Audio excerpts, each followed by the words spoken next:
Alright. So let's begin with question number 1. Okay, figure 1 shows 3 zones X, Y, and Z of a deep freshwater lake. Okay, so ini dia punya clue. Clue dia di sini adalah deep freshwater lake. Okay, satu tasik atau ya satu tasik yang dalam ya. And then from the diagram kita ada ni X, Y, and Z.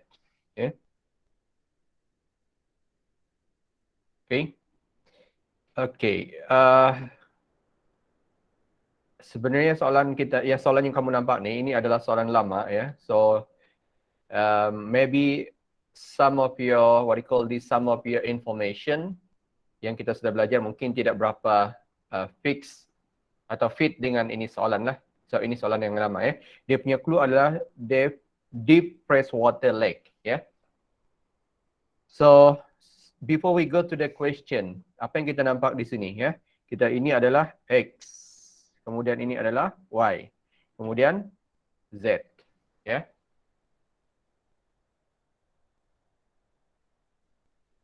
Okey, yang kita belajar adalah apa dia? Cuma ada how many or what is the criteria that we can use to classify the lake? Ada dua kan? Ya, satu berdasarkan light penetration. Okay, yang kedua adalah distance, okay, distance from shore and water depth. Okay. Ini yang kita belajar lah. Ya. So sebenarnya satu lagi cara yang ketiga adalah berdasarkan suhu ya. Tapi kita tidak akan bincang pasal suhu lah. Ya. Alright. Name zone X, Y, and Z. Okay. X apa dia? Di sini. Ini adalah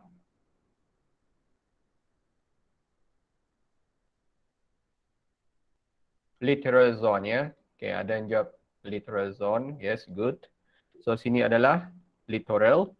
And then Y adalah limnetic. Okay. Okay, ini yang kita belajar semasa silibus kita sekarang lah yang di sini ya.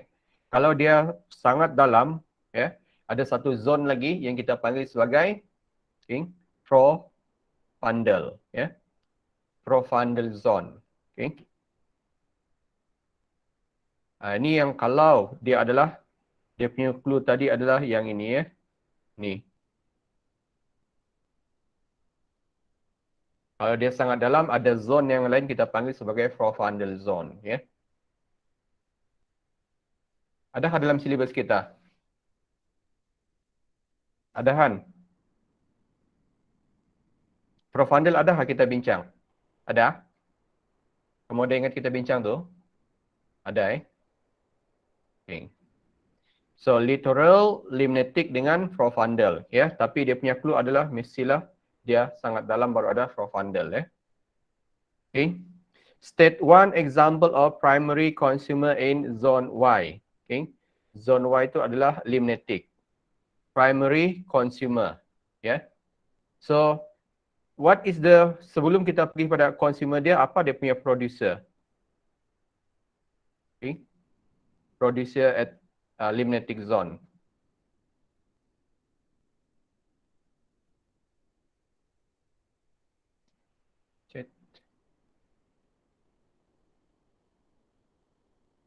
Apa producer dia?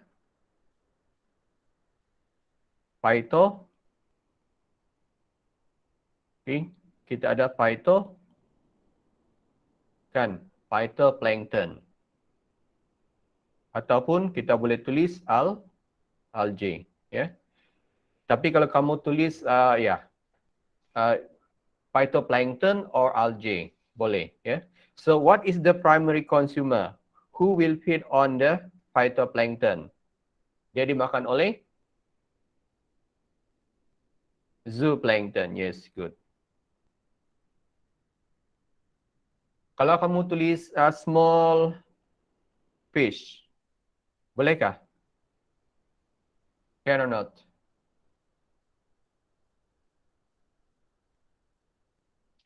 Tidak boleh ya. Sebab dia minta kamu bagi primary consumer, ya. Primary consumer. Sebab kita punya producer adalah phytoplankton. So phytoplanktons will be consumed by zooplankton. Zooplankton will be eaten by small fish. Okay. So ni kena ingatlah dia punya terms dia. Okay. Next.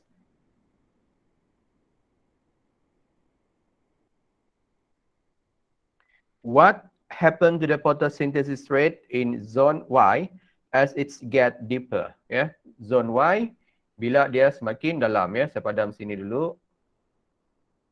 Okay.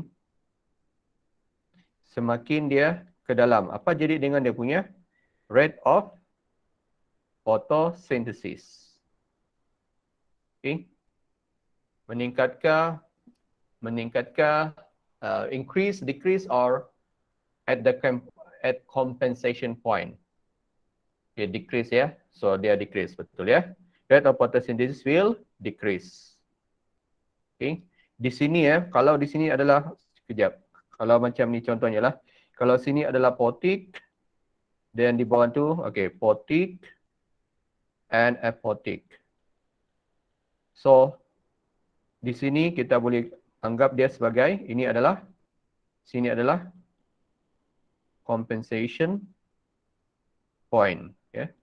Tapi soalan cakap tadi, gets deeper, bila dia semakin ke bawah atau semakin ke dalam ya. So, dia punya rate of photosynthesis will decrease. Alright? Berapa markah ya? 2 markah. What happens to the photosynthesis rate in what happens? Okay. Sebab dia kenapa? Dia akan jadi decrease? Sebab dia minta 2 markah. What happens to the photosynthesis rate in zone Y as it get deeper? 2 markah. Ya. Sebab ya decrease sebab kenapa? Okay. Less sunlight penetration. What happens to the photosynthesis rate? Yeah.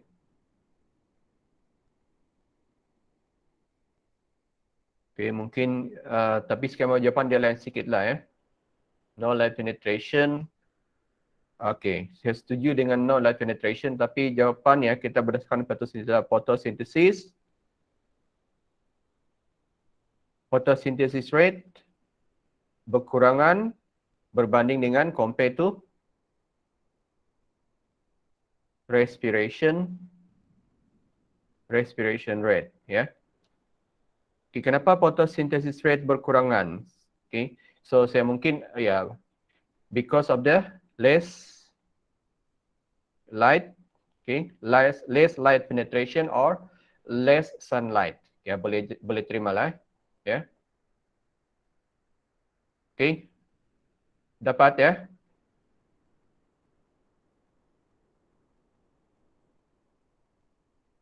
Alright. What is the energy source for organisms in zone Z and where does it come from? Ya. Apa energy source untuk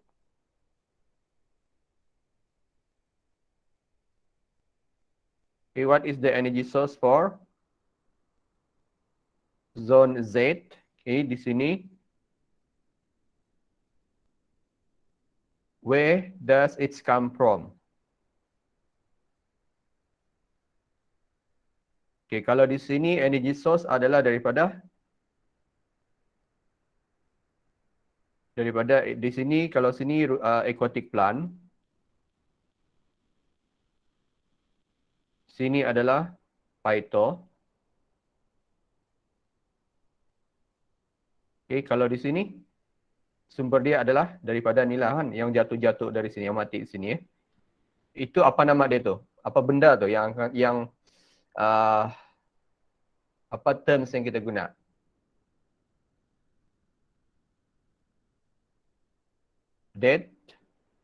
Detritus, ya. Atau detritus boleh. Okay, dead animal. Decompose belum lagi. Sebab dia baru, kalau decompose tu dibawa sudah. Okay. Decompose dibawa. Sini. Okay.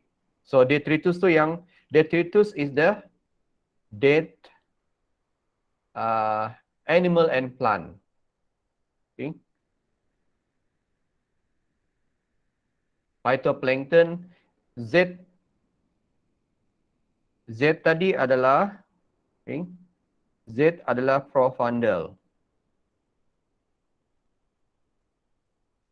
Profundal tu adalah yang ke dalam sini lah. Profundal tu yang menuju ke dalam sini. Okay, daripada limnetic, okay, Z tu sebenarnya kita boleh letak limnetic and profundal. Okay, profundal tu yang ini merujuk kepada yang ini, ke dalam. Dapat ke? Dennis dapat? Tasik yang biasa begini kan? Tasik biasa begini. Okay. Sini kita anggap sebagai literal. Literal. Di sini adalah limnetic. Ya. Tapi yang ke dalam ni adalah profundal. Okay. Dan yang dasar dia ni kita panggil sebagai benthic. Okay. So, di profundal, apakah, what is the source of the energy source for the organism?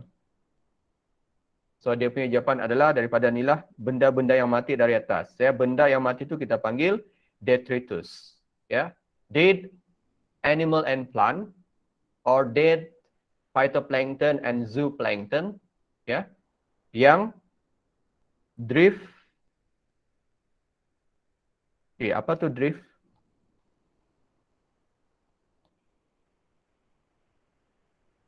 Drift down, ya, yang jatuh dari atas lah, gugur dari atas. So itu adalah kita panggil sebagai detritus. Okay. Drift down from the sini daripada from the aquatic plant, phytoplankton and zooplankton, semua yang mati itu akan turun ke bawah lah. Itu yang dianggap sebagai detritus. Okay. Boleh? Alright, next.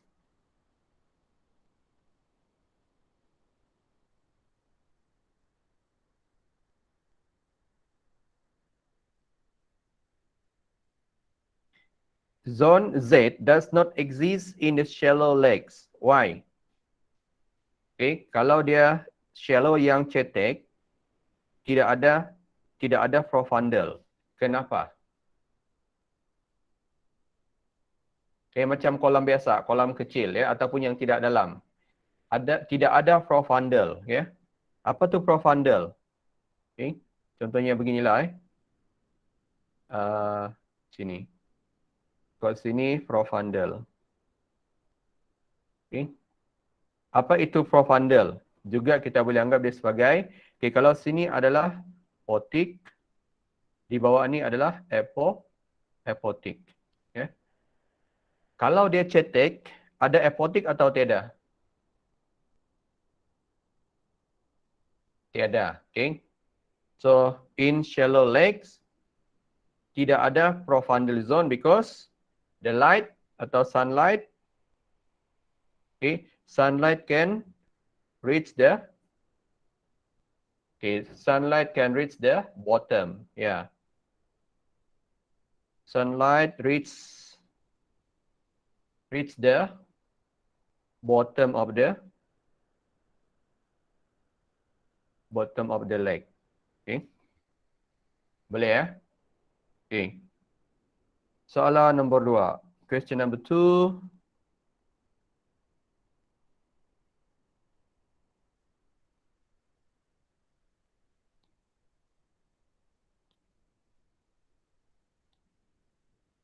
Figure 2 shows two types of pyramid of numbers for food chains in terrestrial ecosystem. Yeah.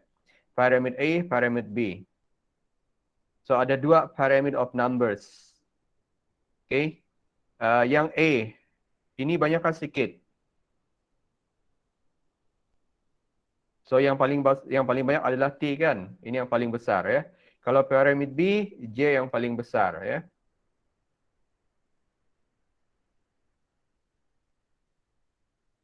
Alright, state one advantage of both pyramids.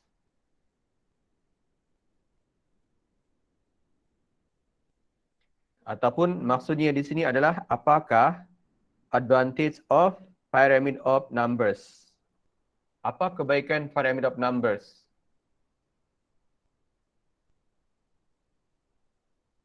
Okay. Satu, dia adalah large organism can be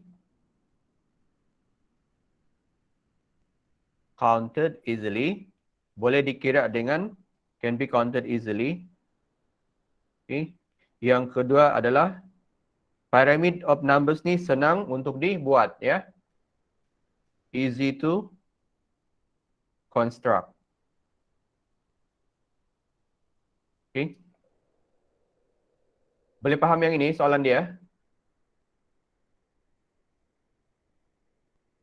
Apa kebaikan pyramid of numbers? Satu kebaikan dia adalah senang untuk kira organisme yang besar. Yang kedua senang untuk buatlah. So maksudnya in one particular habitat ataupun one particular ecosystem atau food chains, kita just kira berapa bilangan producer, berapa bilangan consumer dan kita buat kita punya pyramid of numbers. Senang kan? Senang kan susah?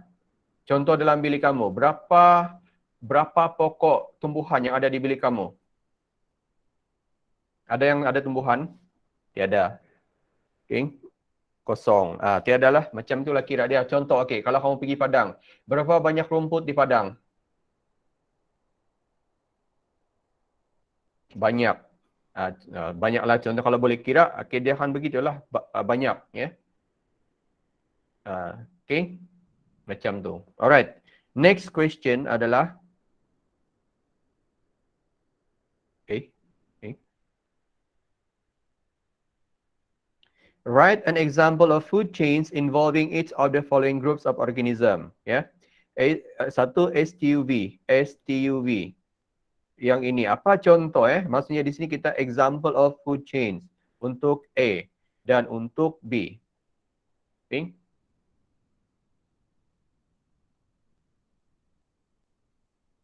Dia punya producer dia sikit, ya ini producer sikit, ya producer dia sikit. Ini producer dia banyak, tapi dia punya primary consumer dia sikit, kemudian secondary, tertiary dia semakin banyak.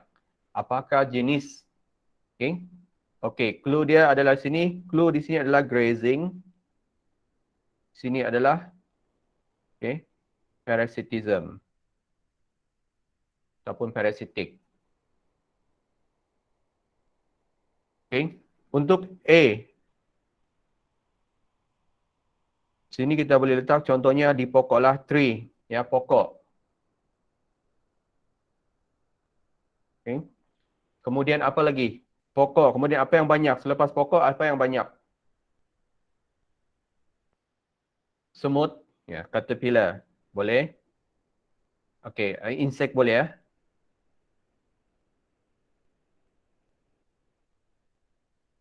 Ataupun insect boleh? Tapi kena bagi spesifik lah. Contohnya semut kah? Okay. Kemudian apa yang akan makan semut? Ataupun caterpillar? Burung, katak, tengoklah. Astaga, terpadam pula. Tapi kena logik lah di pokok. Di pokok banyak, di pokok ada katak. Kena logik lah kamu punya apa tu. Ya. Okay, birds. Boleh ya.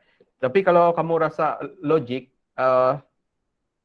ada katak, boleh, tidak masalah. Okay, tapi kalau katak di sini tree kamu jadi apa? Di mana situasi ini? Pokok dia jadi apa? Siapa tadi? Si Danish. Still stay with frog or you change? You frog. Okay. Kalau yang sekarang ni kita lebih afdal kalau kita letak burung lah. Okay. Small birds. Okay. Ataupun birds. Right. Okay, change ya. Okay. Okay, V. Burung dimakan oleh apa? Burung kecil dimakan oleh mungkin big bird ataupun apa? Helang. Contohnya eagle. Gitu contoh dia. Snake pun mungkin boleh juga. Okay. Okay. Logik kan? Tapi kita akan tulis begini lah nanti ya. Kita akan tulis dia trees dimakan oleh. So kita kena buat food chain ya. Trees and then insects maybe. Kemudian small birds and then baru eagle ya ataupun hawk ya. Okay, yang ini pula dia punya clue adalah parasitism ya. Okay, dia punya producer dia banyak. So kita rasa-rasa ni di mana ni? Sawah padi. Okay. Ini adalah padi ya.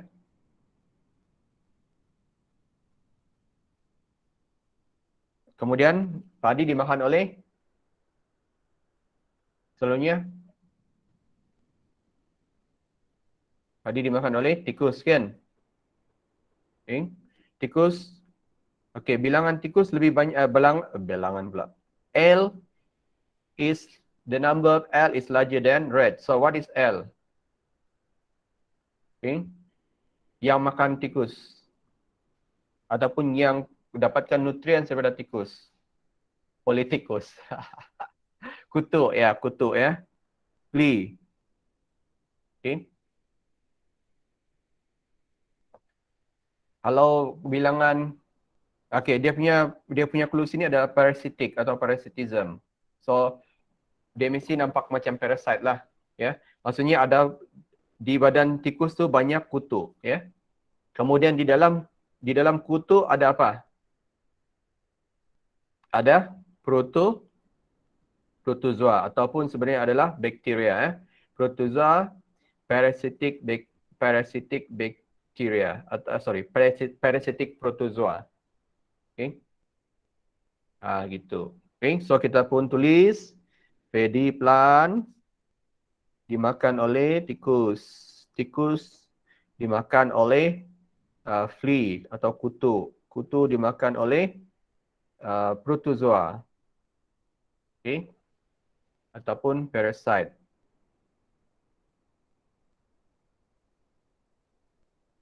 Parasitic. Okay. Okay.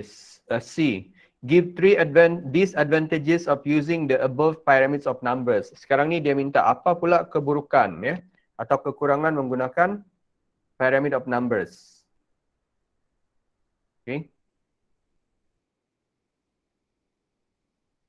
Apa keburukan dia ni?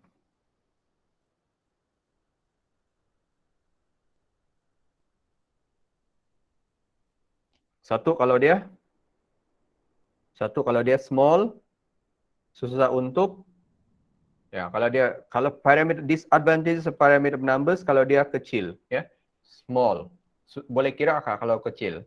Okay. Difficult to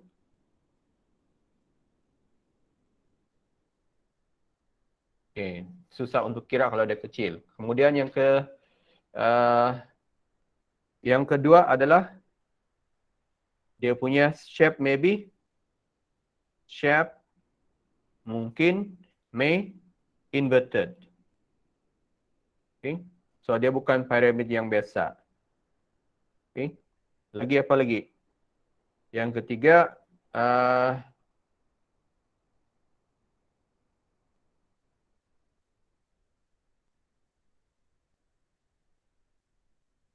kalau setakat number saja ya. It's not, dia tidak akan menunjukkan how to say,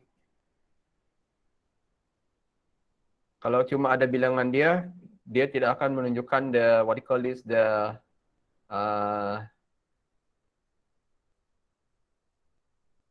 difficult to obtain energy data, mungkin boleh masuk tu, ataupun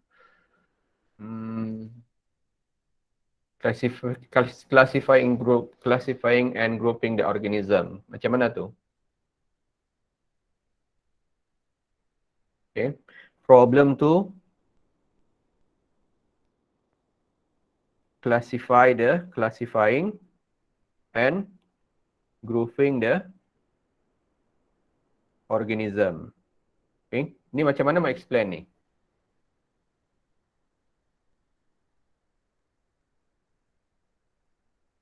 Difficulty, problem of classifying and grouping the organisms at different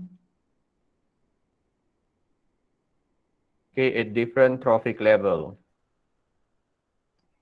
So ini mungkin ada kaitan dengan energi lah ya.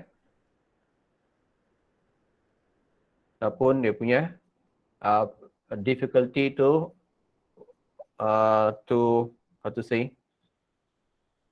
data untuk energi data untuk energi tidak lengkap ya. Difficult to obtain the energy data. Boleh, saya rasa ini pun make sense juga lah based on the trophic level. Okay. Alright. Tengok kalau kamu tengok ni soalan ni, kadang-kadang dia punya apa, skema jawapan dia ya. Skema jawapan dia adalah sangat yang kadang-kadang dia punya skema jawapan ni adalah lain daripada yang lain lah untuk ekologi ya. Dia punya skema jawapan dia kadang-kadang ada yang kita tidak sempat bincang pun ya. Okay, tapi kita tengok nanti ada lagi sedikit bahagian daripada ekologi yang kita belum cover ya. Okay, state 2 reasons why the trophic levels of food chains do not exceed 4 or 5 level ya.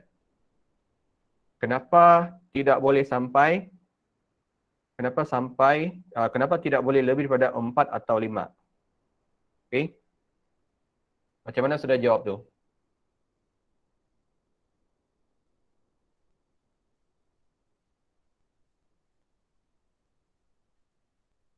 Satu, energy transfer efficient atau tidak?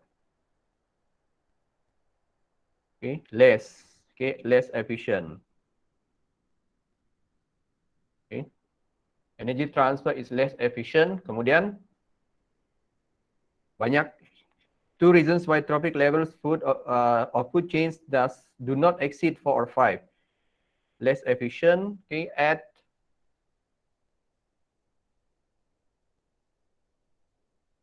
at 4 atau 5th trophic level, energy left adalah banyak atau sikit? Small amount, ya. So ini tidak cukup, ya. Not sufficient ataupun insufficient. Okay, to support the next trophic level. Okay, sebab kenapa kita bagi jawapan yang simple saja? Sebab dia 2 markas saja. So, yang penting di sini adalah pada di sini di tahap ini energi dia sudah semakin sedikit, ya, less. So, adakah dia sufficient? Okay. Tidak, ya, not sufficient. Itu sedialah 2 poin penting lah, okay. Alright, kita pergi pada satu soalan, okay, sini. Number 4. Figure 4 shows the flow of energy through a food chains in like ecosystem. Okay. Light energy producer, primary consumer, secondary consumer, that. Yeah. State the process in which light energy is converted into chemical energy by the producer. Apa proses yang melibatkan light energy into chemical energy? So ini senang kan? Ini adalah photosynthesis. What is the percentage of light energy converted to chemical energy by the producer? Y is, okay, Y. Kenapa dia sedikit? Okay. Sedikit maksud dia 1 sehingga 5% sahaja ya. Kenapa? Because most of the energy akan loss. Okay, macam mana? Reflected ya. Okay. Ataupun not absorbed.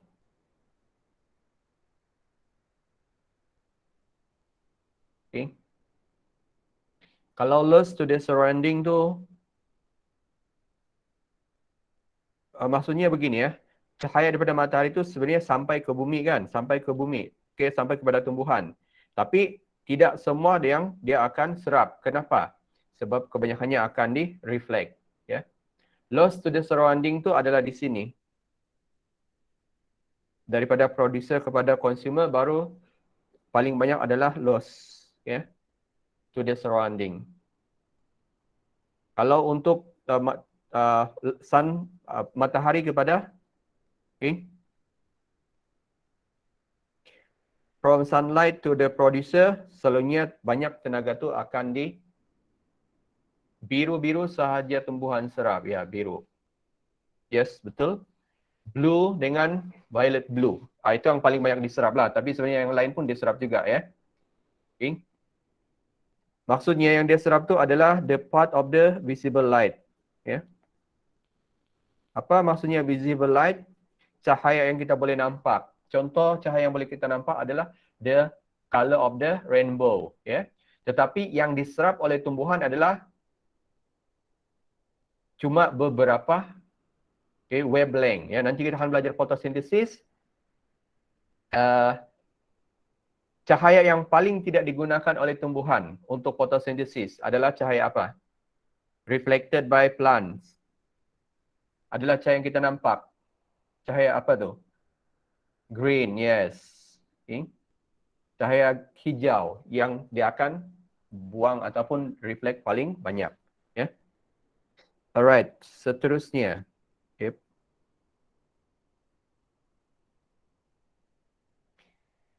Why is the percentage of light energy converted to chemical energy by producer are small? Kenapa dia sedikit? Sudah kan. C. A represent a process of energy flow from one tropic level to another tropic level. Identify A. A. Apa tu A? Proses apa ni A?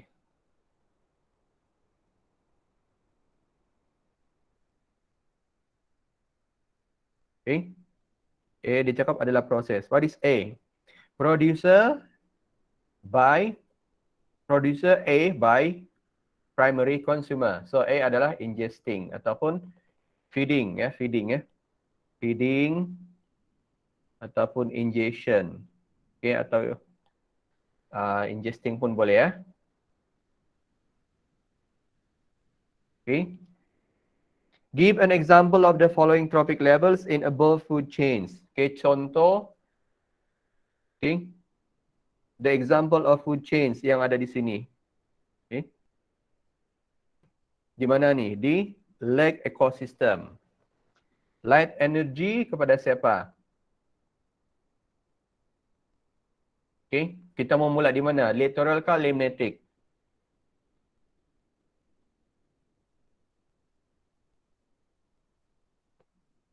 Littoral. So kalau littoral kita meletak apa sini? Producer dia adalah aquatic plants. Okay. Secondary consumer, primary consumer yang makan tumbuhan. Small fish. Okay. Small fish dimakan oleh big ataupun large fish. Okay. Ataupun producer ni kita juga boleh tulis sini adalah phytoplankton. Dan small fish ini ada zooplankton.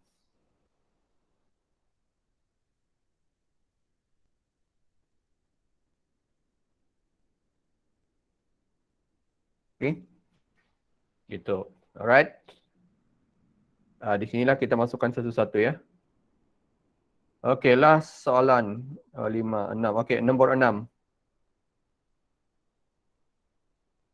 Figure 6 shows tropical rainforest stratification. Name layers 2 and 4. Okay, 1, 2, 3, 4, 5. So, dia mau kita ni 2 dengan 4. Okay.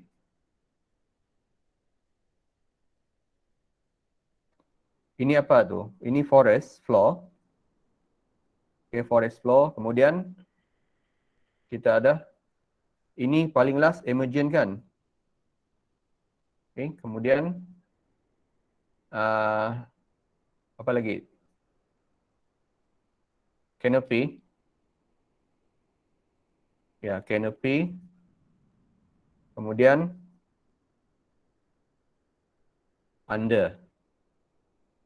understory.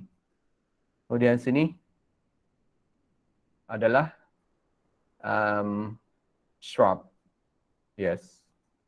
Okay. Shrub layer. Okay. Macam itulah kan, kasih nama saja. Give one example of dominant plants and animal at layer 5. Dominant plant and animal. Okay, apa tumbuhan utama? Dan sini apa tumbuhan dan haiwan utama di sini? Pokok kan? Pokok apa di sini yang tinggi ni? Okay, pokok tualang ya.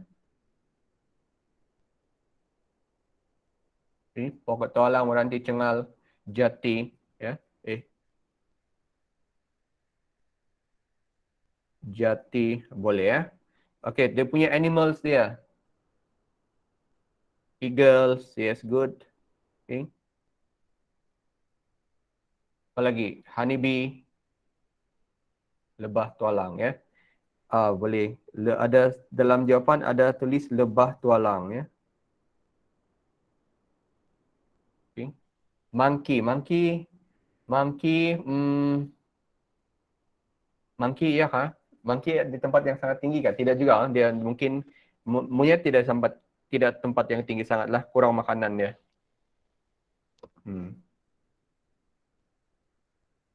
Monyet mungkin sinilah area dia, tapi ada juga monyet yang turun sampai bawah kan? Okay. Why is the forest is called tropical rainforest? Kenapa kita panggil dia tropical rainforest? So, kita ambil definition lah kan? Sebab dia terletak di tropical region. Okay. Selain itu dia juga terima apa? Okay. Large amount of rain. Dan satu lagi, panas dan lembab sepanjang tahun, iaitu high humidity. Okay. Gitu.